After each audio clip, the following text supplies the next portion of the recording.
welcome to our online lockdown book chat. Today, some of our Ferntree Gully Library team will be reviewing some of the books they've read over the last couple of weeks. I'm going to be joined by Laura, who's our new Tech Services Officer at Ferntree Gully Library, and Maria, who's our Adult Services Librarian.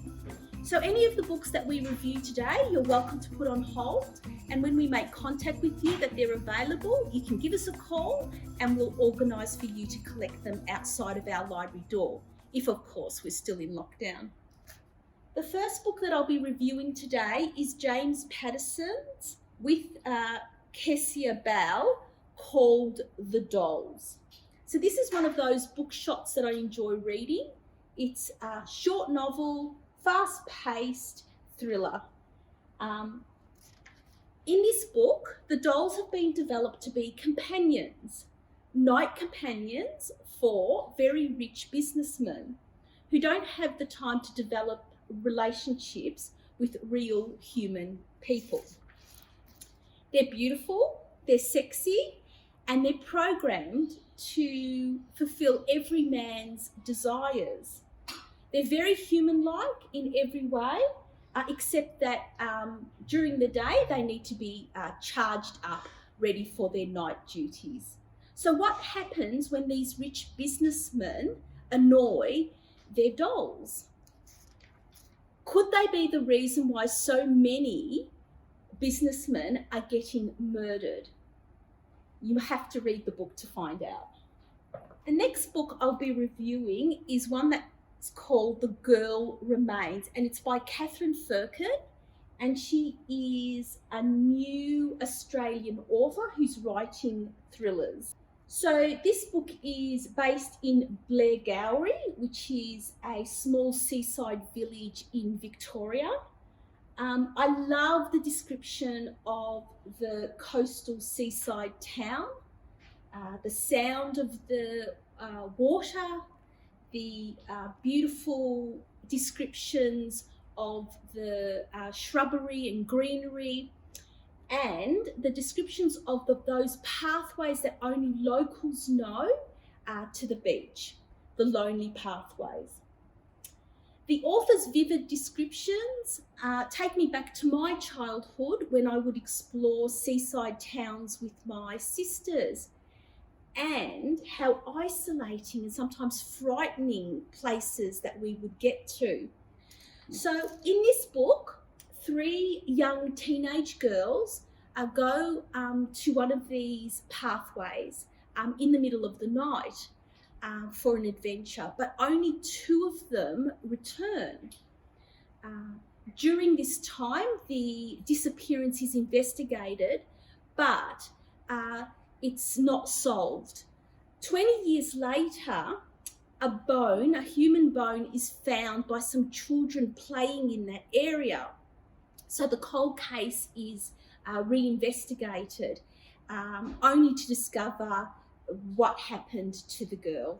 It's a great story. She's a really interesting local Australian author.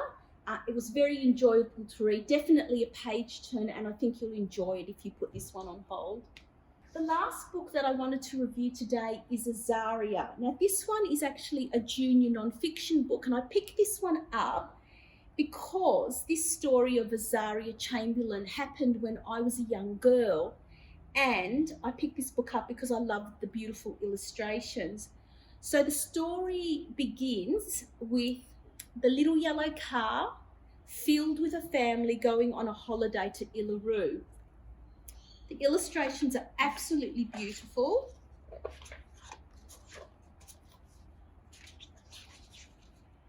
So it begins with them arriving and taking wonderful little happy snaps, as we all do when we holiday.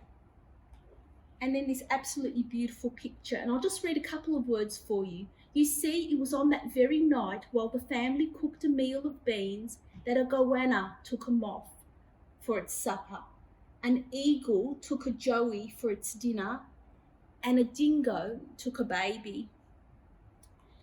The book then goes on to talk about the police investigation, Lindy Chamberlain being charged with the murder of her baby because it wasn't believed that a dingo took the baby, the media representation of the story, the trials, her imprisonment, the retrials, finally her being, the conviction being quashed, and it just ends with this beautiful, beautiful picture. And here's the baby in the shape of Uluru, and it ends. And so the story of Zarya lives forever in the heart of the desert to remind us to look beyond the surface, for things are not always as they seem.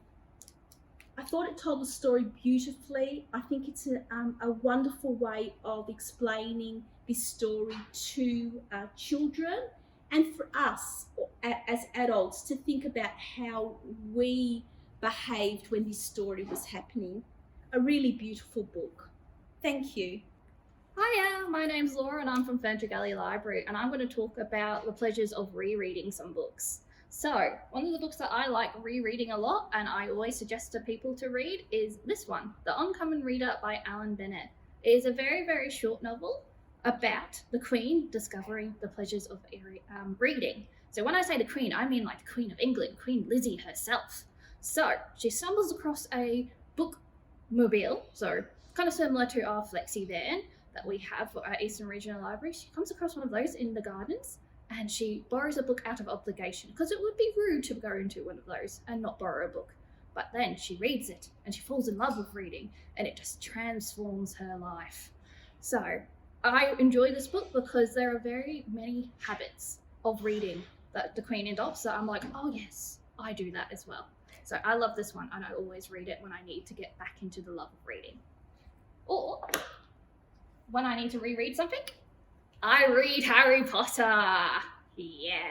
Go Hufflepuffs. Tell us who you support in the Harry Potter ring. Who are you a part of? Which is your house? Where are your allegiance lies? Tell us. We want to know. So I always enjoy Harry Potter. It is a very good series that I have grown up with and I always like going back and revisiting the magic. If you would prefer not to read the books, you can borrow the movies. The movies are very, very good. If you were to challenge yourself to watch all of them, it would take 19 hours and 40 minutes. If you're not interested in watching Harry Potter movies, we can suggest you logging onto Canopy and watching new movies, indie movies, or documentaries. There's a lot of things that you can do during lockdown. We want to hear how you guys go. Enjoy! Hello, my name is Maria. I'm one of the librarians here at Ferntree Gully Library, and I'll be talking about a couple of books that I've read recently. The first one is called The Girl They Left Behind by Roxanne, Villatezos, and this is loosely based on her grandmother's life. Although it's not exactly her grandmother's story, it is the story of a lot of people who were in the situation that her grandmother was in during that time.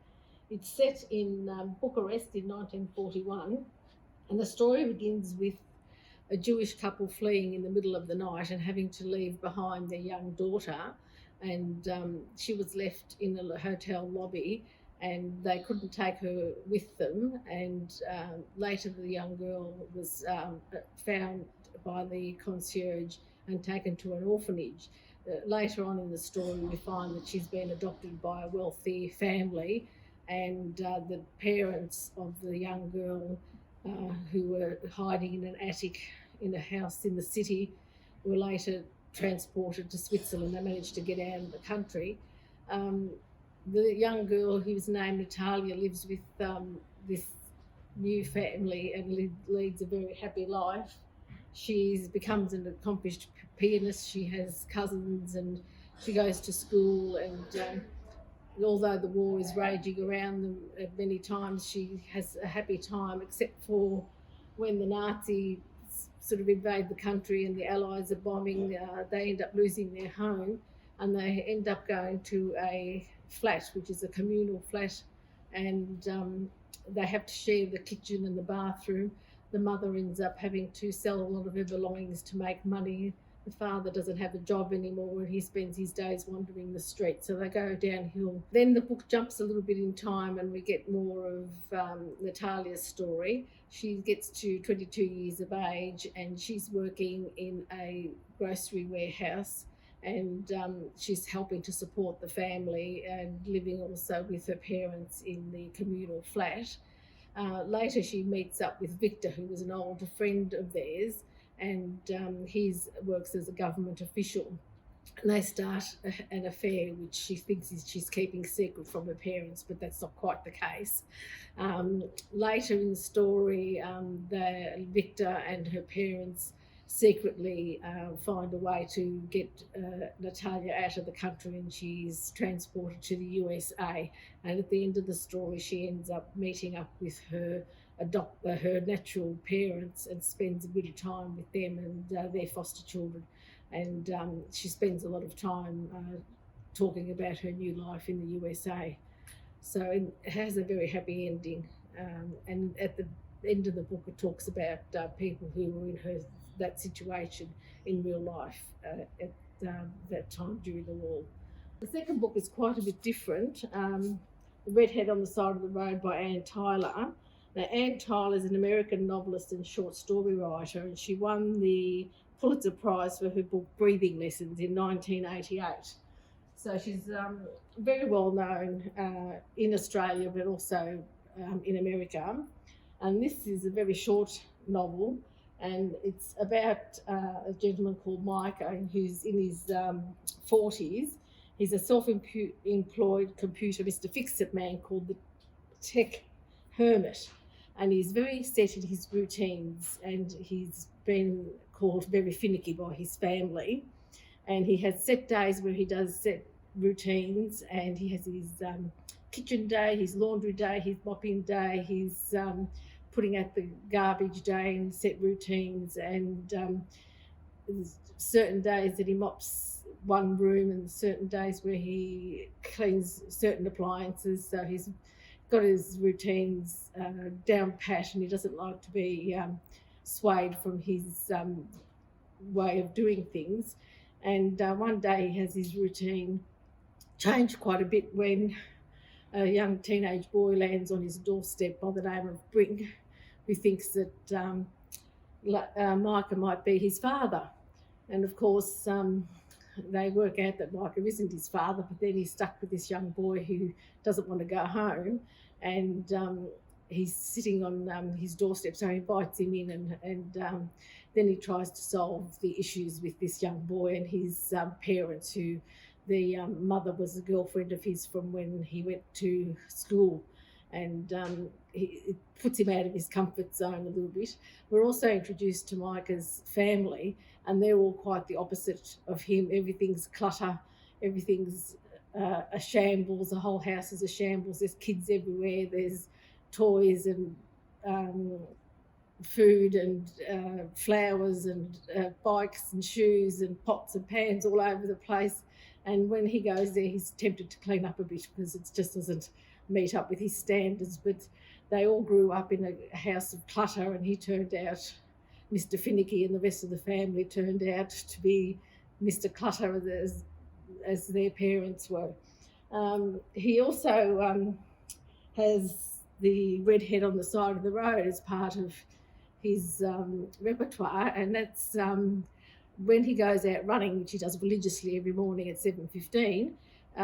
He comes past the letterbox, and he keeps mistaking her for a redhead on the side of the road because he hasn't got his glasses on and he can't see.